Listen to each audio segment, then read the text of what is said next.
Сәлеметсіңдер ме балалар? Бүгін 166 сабақта біз осы 4-ші бөлімде 4-ші тоқсанда оқыған сабақтарымызды қорытындылаймыз.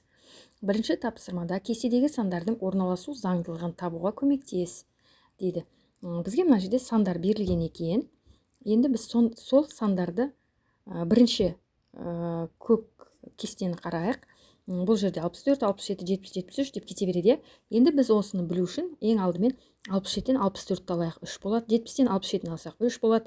73-тен 70 алсақ, 3 болады. Яғни бұл жерде барлығы 3 екен. Барлығы 3 болып тұр. Міне 69-да да 3. Ең соңында 73-тен кейін қандай сан болатынын білу үшін біз 73-ке 3-ті қосамыз. Сонда 73-тен кейін белгісіз сан бұл жерде 76-ға тең екен. Ал енді екінші кестедегіні қарайық. Бұл жерде 21, 23, 26 деп тұр. Бұл жерде 23-тен 21 алсақ 2, 26-тан 23 алсақ 3, 30-дан 26 алсақ 4. Енді 24-тен 22-ні алсақ 2.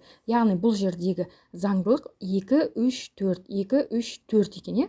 Енді ең соңындағы сан қандай екенін білу үшін қарайық. 26-дан 24 алсақ 2 болады, 29-дан 26 алсақ 3 болады. Енді 29-ға 4 қосамыз, сонда 33 екен.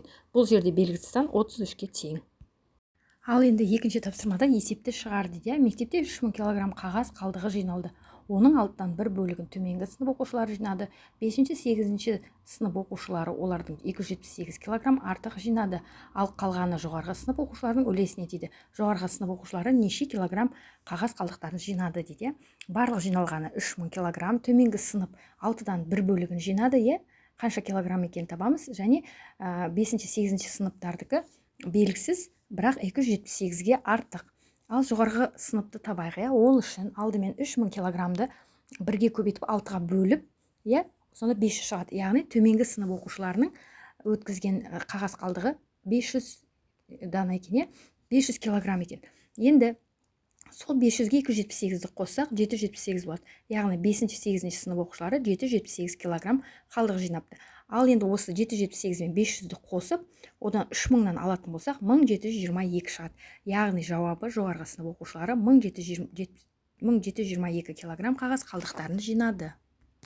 Үшінші тапсырмада мүмкін болса өрнектерді ықшамда дейді. 66-дан аламыз 21-ді, оған 6-ді қосамыз. Яғни 66-тан 21-ді аламыз, 45 болады, оған 6-ны қосамыз, 51-ді болады. Енді 7А алу 4М деп тұр, ол ықшамдауға келмейді. 10-ті қосу 13А қосу 42В, ол да ықшамдауға келмейді. 9К қосу 20К қосу 12Пи, 9К мен 20К-ны қосып 29К қосу 12Пи деп жазамыз. 12-тыдан 10-тыны алсақ 2Т болады. Енді 42В қосу 58Н қосу 1Н қосу 5В деп тұр. Бұл жерде В-ларды қосамыз, 47 болады, оған Н-дерді қосамыз, 71Н. Төртінші тапсырмада графикті оқы. График бойынша өз сұрақтарыңды құрастыр дейді. Бұл график ауа температурасының өзгерісін көрсетеді. Күндіз сағат 12-де ауа температурасы қандай болды дейді. Мына жағында температура көрсетіліп тұр, ал астыңғыда уақыт көрсетіліп тұр, сағаттары көрсетіліп тұр. Енді күндізгі сағат 12:00-де ауа температурасы 9 градусты көрсетіп тұрыпты.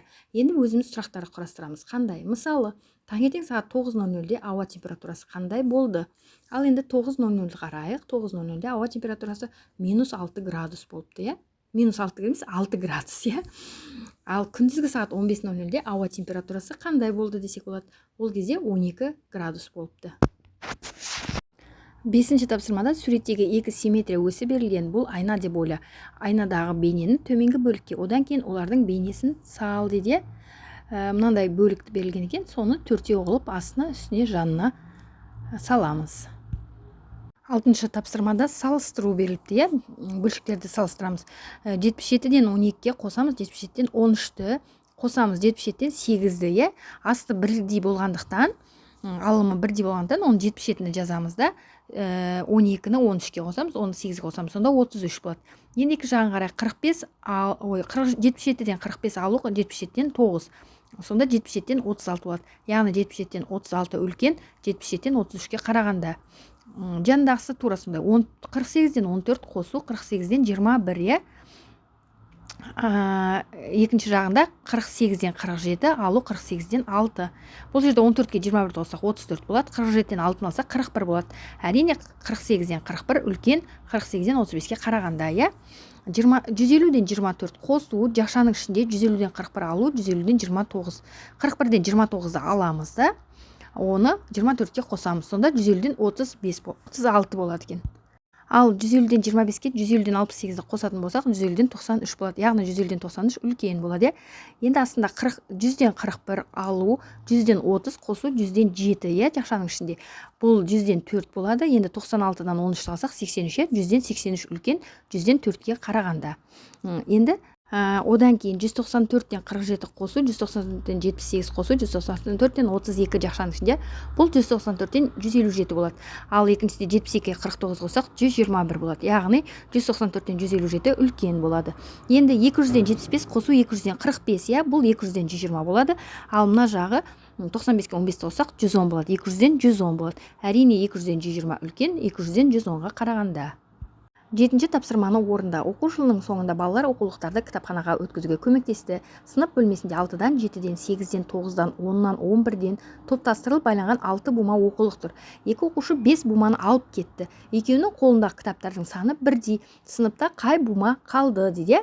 Мына жерде 6, 7, 8, 9, 10, 11, яғни 5 бума болған екен, өзі 5 бума, 6 бума болған екен, енді соның 5-еуін алып кетті, Енді 5-ін алып кетіп, бірақ бума қалды.